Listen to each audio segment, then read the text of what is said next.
Bien-aimés dans le Seigneur, que la paix soit avec vous.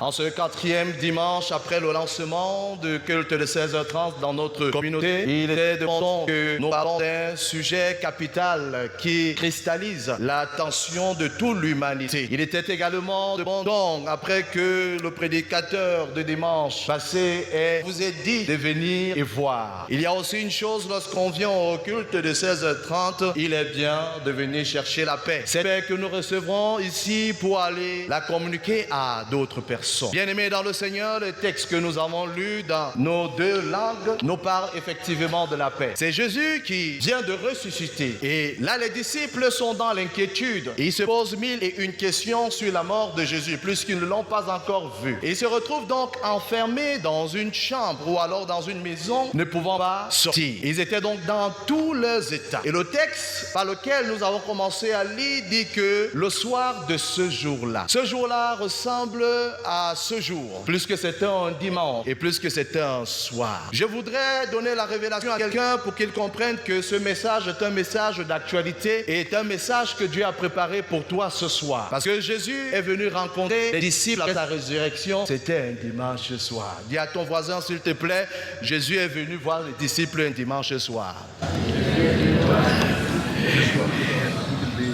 Et ça tombe bien, nous sommes un dimanche soir. Après qu'il ait ressuscité le matin, il est venu un soir. Une fois que je l'ai dit, la Bible dit que là où 2 ou 3 sont rassemblés à mon nom, je suis présent. Donc, prends conscience que Jésus est là ce dimanche soir pour t'apporter la paix. Il arrive donc à la maison où étaient les disciples, la porte était fermée. Une des choses qui montre que les disciples n'avaient pas la paix, c'est qu'ils étaient enfermés.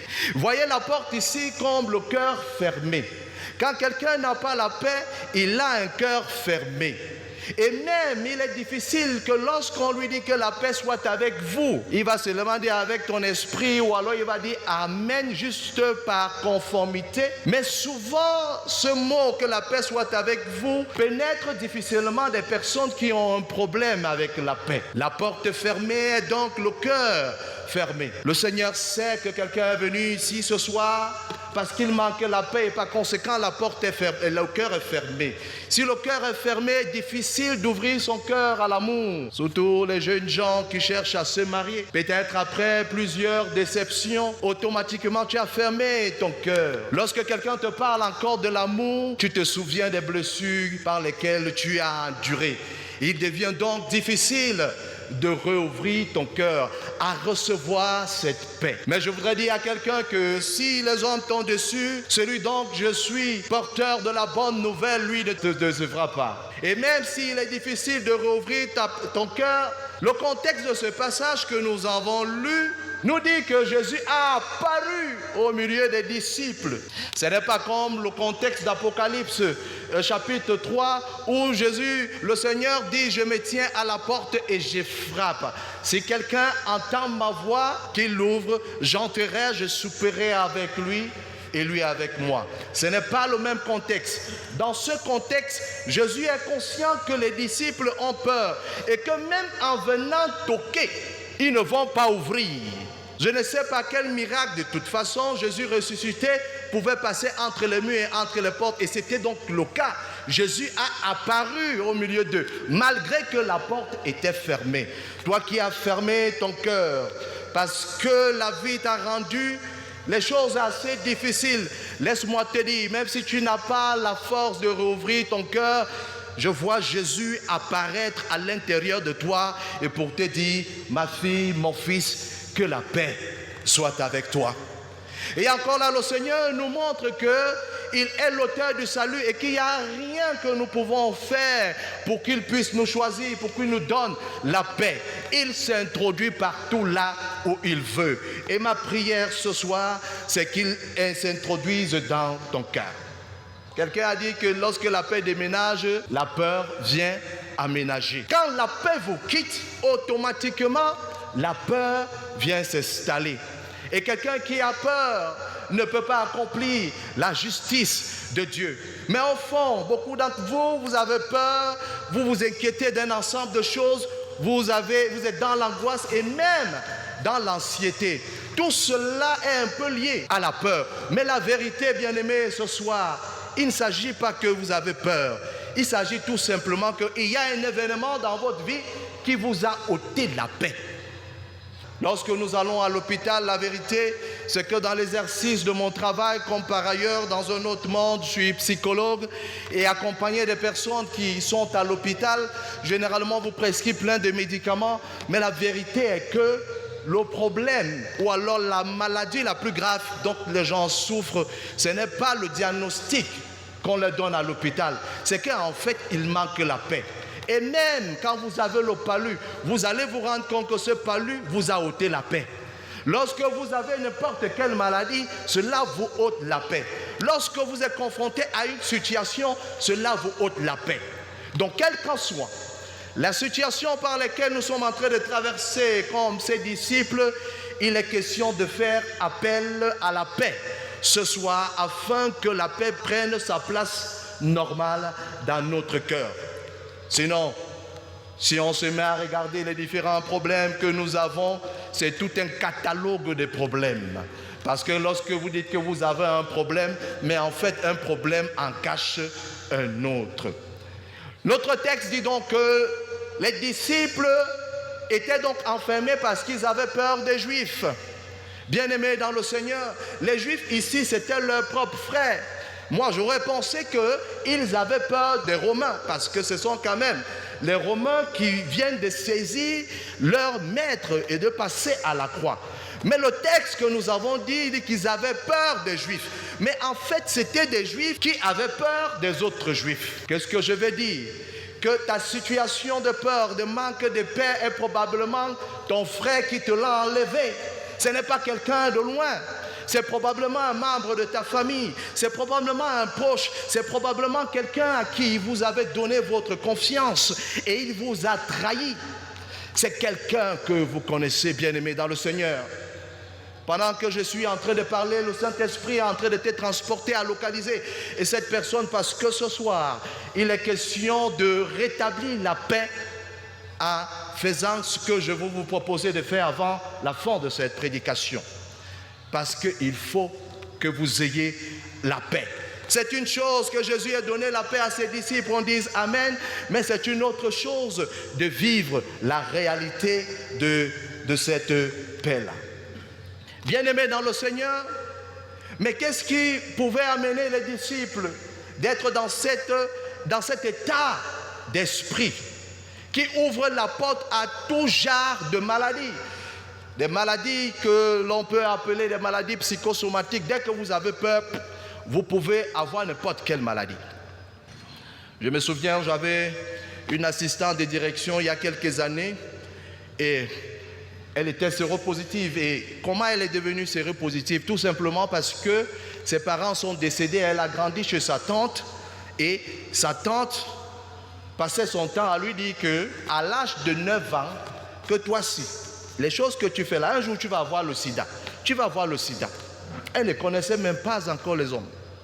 Mais elle a grandi avec cette peur parce qu'on le lui a tellement dit. Elle se retrouvait à l'université de soi et effectivement, elle est devenue séropositive. Et quand j'ai suivi son témoignage, je tenais une conférence, je lui ai dit, je te propose de travailler dans mon cabinet. Et c'est ce qu'elle a fait. Et j'avais compris effectivement que sa maladie n'était pas une maladie normale, c'était une maladie qui était liée à des paroles qu'on lui avait infligées. Et avec plusieurs thérapies que nous avons passées ensemble, elle a refait son test et elle n'était pas séropositive au fond. Dieu merci, je l'ai vu l'autre jour sur Facebook, elle s'est mariée parce que ça faisait partie des questions qu'elle se posait, que est-ce qu'un jour elle va se marier? Bien-aimée, elle était dans une situation d'angoisse. Je voudrais vous dire ce qui est arrivé aux disciples. Les disciples avaient deux choses. Ils étaient angoissés et ils étaient également dans l'anxiété. Je vais expliquer. Les deux éléments ne sont pas pareils. Mais en fait, les deux choses-là font partie de la peur. Mais la peur donc qui s'est installée a donc deux manifestations pour le cas des disciples. L'angoisse est généralement liée à notre passé. C'est-à-dire qu'on a commis des choses que l'on ne devait pas faire et nous nous mettons à nous regretter. Et ce qui développe donc l'angoisse. Quelqu'un qui est dans un état d'angoisse n'a pas la paix. Et c'était donc ça la situation des disciples. Les disciples, il y a un événement qui s'est passé, Jésus est mort. Et ils se posent donc la question, avec tout ce qu'il leur a dit, comment est-ce qu'ils vont s'en sortir? Donc ils réfléchissaient, ils se disaient peut-être ils ont fait quelque chose pour qu'on tue Jésus, peut-être ils auraient pu agir autrement, peut-être ça ne serait pas arrivé si on avait fait ci, si on avait fait ça. Tu es certainement peut-être dans cette situation d'angoisse aujourd'hui parce que les événements du passé te troublent. Et si les événements du passé te troublent, cela t'empêche d'aller dans ton avenir. C'est pour ça que souvent on espère quelque chose, on veut faire quelque chose dans l'avenir, mais rien ne marche. C'est parce qu'on est prisonnier par l'angoisse. On est prisonnier par le passé. Les disciples étaient également dans l'anxiété. L'anxiété a tout à voir avec le futur. C'est-à-dire, comment est-ce que mon lendemain serait? Est-ce que je vais me marier? Est-ce que je vais voyager? Est-ce que je serai en santé? En fait, la projection est dans l'avenir. Et cela développe donc cet état d'esprit qu'on appelle en psychologie l'anxiété. Les disciples étaient donc dans cette situation. Et Jésus leur a promis un ensemble de choses, la rédemption éternelle, ainsi de suite. Mais maintenant qu'il est mort, on ne le voit pas. Qu'est-ce que nous allons devenir? Est-ce que nous allons rester éternellement dans cette chambre avec la porte fermée? Parce qu'il va falloir un jour aller au marché pour manger, même la famine les aurait obligés de sortir un jour. Mais ils étaient prisonniers. Il y a des gens ici ce soir qui certainement se retrouvent dans cette situation, comme les disciples, dans l'angoisse liée au passé et également dans l'anxiété. Très rapidement, bien-aimés dans le Seigneur, quand vous avez fait quelque chose qui vous procure de l'angoisse, parce que ça vous empêche d'avancer, la solution est simple, il faut demander pardon. Paul nous dit que nous avons un avocat auprès du Père. Nous avons un avocat auprès du Père. La difficulté des personnes qui ont commis des péchés, c'est qu'ils ont souvent du mal à dire ce qu'ils ont fait. Dieu sait ce que nous avons fait. Mieux vaut avoir honte devant les hommes que d'avoir honte devant notre Dieu.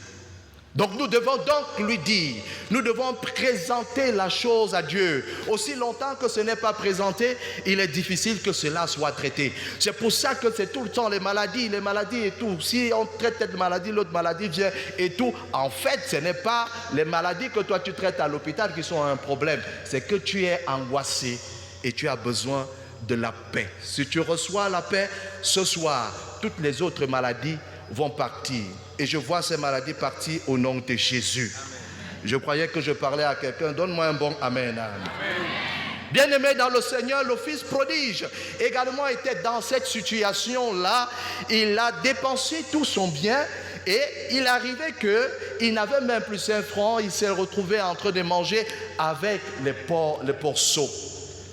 Il a pris tout son courage. Il a dit que combien de serviteurs ont de la nourriture chez mon père. Il dit je retournerai chez mon père pour guérir de l'angoisse. Que quelqu'un prenne la décision ce soir pour avoir la paix en disant je retourne vers mon père et je lui dirai ce que j'ai fait. J'ai honte de ce que j'ai fait. Mais lui, il ne me jugera pas. Lui, il me pardonnera. C'est pour ça que quand Jésus enseigne à ses disciples, il dit, quand vous priez, dites notre Père. Plusieurs personnes qui prient et invoquent Dieu, Dieu apparaît comme juge. D'accord? Faites la différence et rapprochez-vous de votre Père. La Bible dit qu'il est aimant. À côté de cela, bien-aimés dans le Seigneur, il y a des personnes qui nous volent la paix. Dans le monde mystico-spirituel, le pasteur Samuel est bien placé pour vous démontrer ce genre de choses. C'est-à-dire que pour que l'ennemi t'attaque dans le monde mystique, la première des choses qu'il fait, c'est qu'il t'enlève la paix. Il y a donc les voleurs de paix. Vous vous levez un matin, vous ne comprenez pas pourquoi est-ce que votre cœur est en train de battre. Il y a certainement un événement qui s'est passé dans la nuit. Vous perdez toute paix. Vous êtes en train de voyager, votre cœur commence à battre subitement fort. Bien-aimés dans le Seigneur, je l'ai dit ici une fois, que lorsque vous êtes dans cette genre de situation, Prier devient donc un remède parce que la peur est un acronyme qui est composé de la lettre P, de E, de U et de R. Et ce qui donne donc prier est un remède. Lorsque vous êtes donc en train d'avoir peur, il faut prier en ce moment. Il y a parfois, vous êtes au bureau et vous avez un ennemi qui vous donne une parole qui vous énerve ou alors une parole blessante. Et souvent, ce que vous faites, c'est que vous ne réagissez pas à l'instant. À l'instant, vous devez vous mettre à prier et à révoquer cette parole. Parce que cette parole négative est un poison qui a pour mission de vous enlever la paix. Un jour, je rentrais avec un ami à sa maison et il venait avec des étrangers et sa femme n'avait pas tout apprêté. Les enfants jouaient au salon et il était tellement dérangé que comment il vient avec moi chez lui et puis la maison est en désordre. Il s'est mis à gronder sa femme en disant que mes chéris, je t'ai dit, je venais avec des amis et tout. Pourquoi est-ce que tout n'est pas prêt et tout et tout. Et sa femme, qui était une femme de prière, lui a dit, arrière de moi Satan. Et le monsieur, moi j'étais présent, le monsieur regarde sa femme, il dit, chérie, c'est moi que tu appelles Satan. Et j'aime beaucoup la réponse de la femme, il dit que voilà mon mari que je retrouve. Celui qui parlait avant là, c'était Satan. Et elle est venue lui faire la bise. Et c'était fini comme ça. Bien-aimé dans le Seigneur. Et cette femme, j'ai échangé avec elle là-dessus. Elle me dit que non, souvent, on connaît nos maris. Ils rentrent étant chargés, fatigués et tout avec tous les problèmes. Je connais mon mari. Il n'est pas comme ça. Et comment il voulait m'enlever la paix avec les invités qui arrivaient là? J'ai dit zéro. Le manque de paix là, ça ne va pas m'atteindre. Et le Seigneur m'a inspiré cette stratégie. Gloire à Jésus. Donc, il est important d'identifier les gens qui nous volent donc la paix et d'avoir un répondant par rapport à cela. Bien-aimés dans le Seigneur, il y a l'épisode, le texte nous dit que celui à qui vous pardonnerez les péchés, il en serait ainsi, mais celui à qui vous retiendrez les péchés, il en serait de même. Qu'est-ce que le texte-ci est en train de nous expliquer? Entre recevoir la paix et le pardon des péchés. Il s'avère donc au final que nous manquons de paix parce que nous manquons la capacité à pardonner. Mais il est plus facile pour nous de retenir les péchés des autres. Je ne sais pas si vous avez déjà remarqué que les gardiens des prisons et les prisonniers, tous deux sont des prisonniers. C'est-à-dire que si je suis gardien de prison en Kondengui, pendant que je surveille les prisonniers, moi-même je suis en prison. Je n'ai pas le droit d'être distrait parce que je suis payé pour être prisonnier. En fait, sauf que la différence est que parmi les deux prisonniers, il y a un qui est payé et l'autre n'est pas payé. Donc, pour que tu ne sois donc pas gardien des prisonniers dans ton cœur, ce soir, il est important pendant que Jésus te donne la paix de les libérer dans ton cœur et tu retrouveras la paix. J'ai examiné un texte aujourd'hui, je me suis rendu compte que Dieu ne tue pas les gens. Mais quand vous lisez la Bible, il y a les textes qui laissent croire que Dieu tue les gens. Dieu est amour. Acte chapitre 5, Pierre se retrouve face à Ananias pendant que les premiers chrétiens devaient apporter des offrandes et déposer aux pieds des apôtres. Ananias a vendu son terrain, disons à 100 000, c'était son terrain, on ne l'avait pas obligé. Et il est venu, disons avec 50 000 pour donner aux apôtres, déposer aux apôtres. Et le Saint-Esprit a ouvert les yeux de Pierre et lui a dit, mais pourquoi est-ce que tu t'es laissé tromper par Satan? Pourquoi tu as fait ça, Ananias? Et la Bible dit que quand Ananias entendait ces paroles, il tomba et expira. J'ai réétudié ce texte longtemps avant, j'avais pensé que c'est le Saint-Esprit qui avait tué Ananias. Mais c'était les paroles d'un homme qui avait le Saint-Esprit. Suivez-moi bien. Pierre, lui, il a régné Jésus. Jésus a prié pour lui. Les paroles de Jésus à l'égard de Pierre, ce n'étaient pas les paroles de condamnation. C'était des paroles de protection, de sécurité. Et la prière de Jésus avait gardé Pierre. Mais je crois aussi que si Pierre avait pardonné Ananias, Ananias ne serait pas mort. Qu'est-ce que je veux dire? Même à l'église, les gens qui ont le Saint-Esprit font tout pour blesser les gens, pour enlever la paix aux gens. On peut penser qu'ils sont des satanes. Non, Pierre lui-même, il était rempli du Saint-Esprit. Mais il avait le choix des paroles. Parce que ce sont ces paroles qui ont mis Ananias KO. Et sa femme est venue, ainsi de suite. Bien-aimés dans le Seigneur, c'est pour ça que nous devons pardonner. C'est pour ça que l'apôtre Paul dit qu'aucune parole mauvaise ne sorte de votre bouche. Bien-aimés dans le Seigneur, je voudrais sortir avec cette histoire de Pépito. Que quelqu'un répète après moi, Pépito. Quand je vois les enfants qui sont là, c'est... Pépito était en vacances chez ses grands-parents au village. Et pendant qu'il est au village, il se met à jouer avec les cailloux et Pépito tue le canard de Sambombo. Et sa sœur qui était à côté dit que Pépito, je t'ai vu tuer le canard. Et Pépito a eu peur. Pépito a pris le canard, il a creusé la terre et il l'a enterré. Il l'a recouvert. Mais la vie de Pépito, depuis ce jour-là, la paix était quittée en lui. Il n'avait plus la paix pendant toutes les vacances. Voilà donc Pépito le soir venu, il se met à manger avec la table, on donne à chacun le morceau de viande. Et Pépito, la sœur de Pépito lui dit, Pépito, transfère-moi ta viande dans mon plat. Pépito dit pourquoi? Souviens-toi que tu as tué le canard de Mbombo. Si tu ne me donnes pas ta viande, je te trahis chez Mbombo. Voilà donc Pépito dans la peur qui fait le transfert de la viande. Et Pépito a souffert comme ça pendant toutes les vacances. Il mangeait le riz, sauce d'arachide, sans poisson, sans viande et tout ça. Et Pépito ne faisait que maigrir. Il avait tous les problèmes. Et un jour, il a pris son courage. Il a dit, mais c'est quoi cette histoire que je ne veux plus manger les viandes? Il est parti voir sa grand-mère. Il a dit à sa grand-mère, Bombo, akinte halolo, wono abu men me bi nolnye me joye soho.